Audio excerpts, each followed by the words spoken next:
I was asked about a week ago, maybe, or 2 weeks ago, to clarify what we mean by information, knowledge, and wisdom.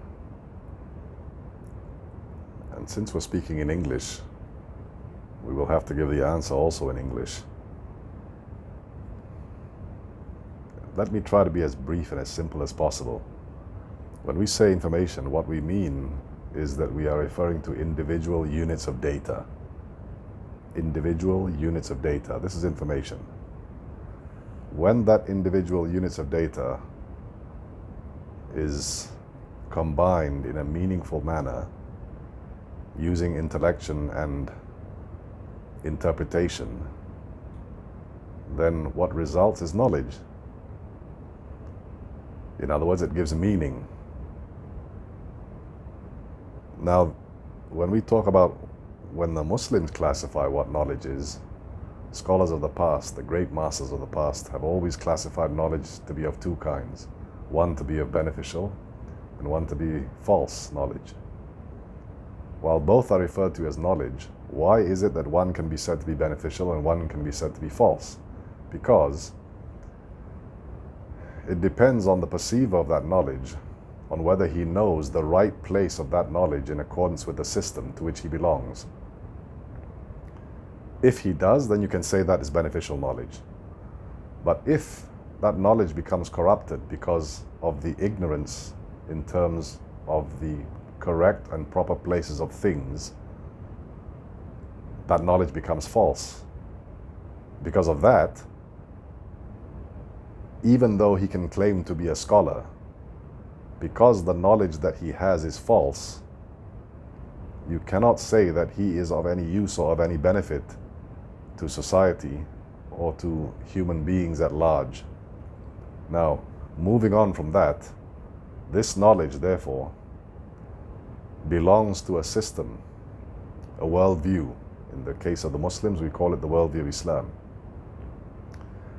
Because it belongs to this system, if you understand that system and how that knowledge fits into the system in relation to all the other pieces of knowledge within that system, that is wisdom.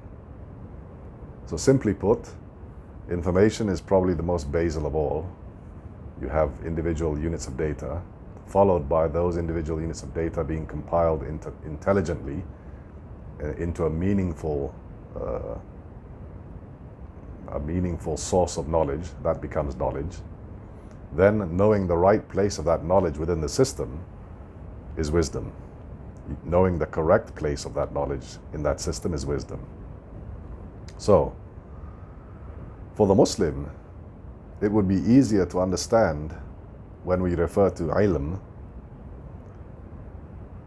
and the scholar who professes that ilm to be an attempt to classify and to portray that knowledge correctly, both in terms of the sacred and the profane. What we mean is this. We have this root word ilm, signifying knowledge. That knowledge, this ilm, has to inform or give meaning to something. And this something is al-alamin, which incidentally comes from the same root as ilm. This alamin for the Muslims is the world of the seen as well as the world of the unseen. But this alamin points to something else, and this something else is al-alim. Again, this word al-alim comes from the same root as ilm. And this al-alim, if we remember, is one of the names, or one of the beautiful names of Allah. So, the one who can connect this ilm with al-alamin, with al-alim, that is a person of wisdom. Follow him. The one who can connect the sacred with the profane. Follow him. He is a man of wisdom. This is what Juwayni, Ghazali's teacher, when he classified the four kinds of people, Juwayni said there are four.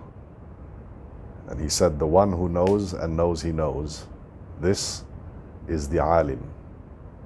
Follow him. Then he said, there is one who knows, but knows not he knows. He said, this is like a person who's asleep. Warn him. Then there is one who knows not, but knows he knows not. This is the simple, ignorant person. In other words, he can be taught, he can be educated. Therefore, educate him. Allimuhu. And then, of course, there's the last kind, the one that Juwayni and Ghazali and all other scholars say that you should be most careful of and stay far away from. And that is he who knows not, and knows not he knows not. In other words, he thinks he knows, but he doesn't know anything. But his arrogance makes him think and makes him believe that he does know and that he is qualified. But this is the kind of person that you should be warned against, that you should stay far away from. We are not saying in the world today, among the Muslims, that we don't have the first kind. In other words, the ones who know and know they know. We do have those kind of people. We also have the last kind, the ones who know not and know not they know not. Unfortunately, in today's world, the last kind seem to be the one who gain more traction than the first kind. And why is that? Primarily, it's because of our education system itself. And then also it's because of our political system, our system of governance. These are all difficulties the Muslim world has to face. We're not saying that this doesn't exist outside of the Muslim world. Of course it does as well.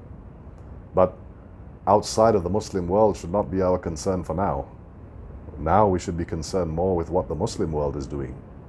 Now we should be concerned about how the Muslim world is running their affairs. We should be more concerned about how the Muslim world is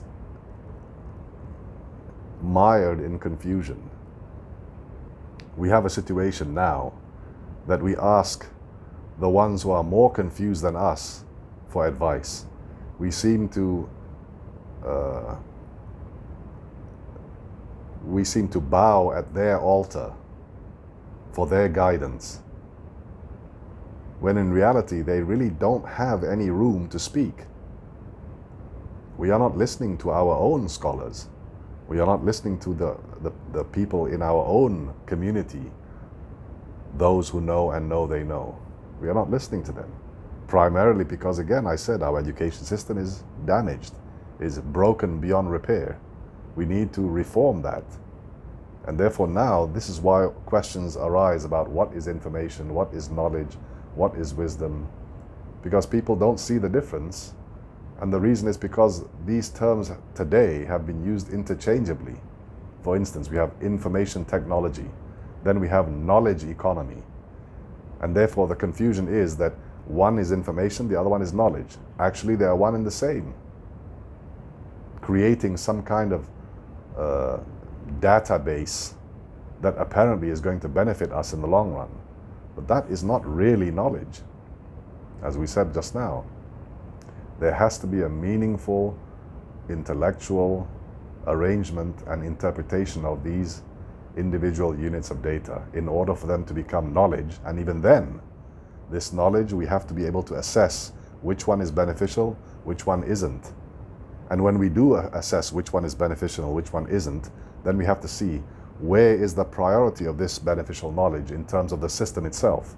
And that priority and posteriority, or antecedent and precedent, that knowledge itself is the knowledge of relations, the relationships within that system. That is perhaps one of the hardest things to learn and to be able to master. To learn is a big problem, let alone master it, this knowledge of relationships. That is a skill. That is a skill that can be learned, but it's not something that you can expect to learn in a short period of time. Sometimes it takes a lifetime to know the relationship between different things within that system. So let's reflect on this for a while. Let's reflect on what we've said, and let's reflect to see whether there is something that we can do within our own society to increase our awareness, increase our knowledge, and increase our guidance in terms of who we are going to follow.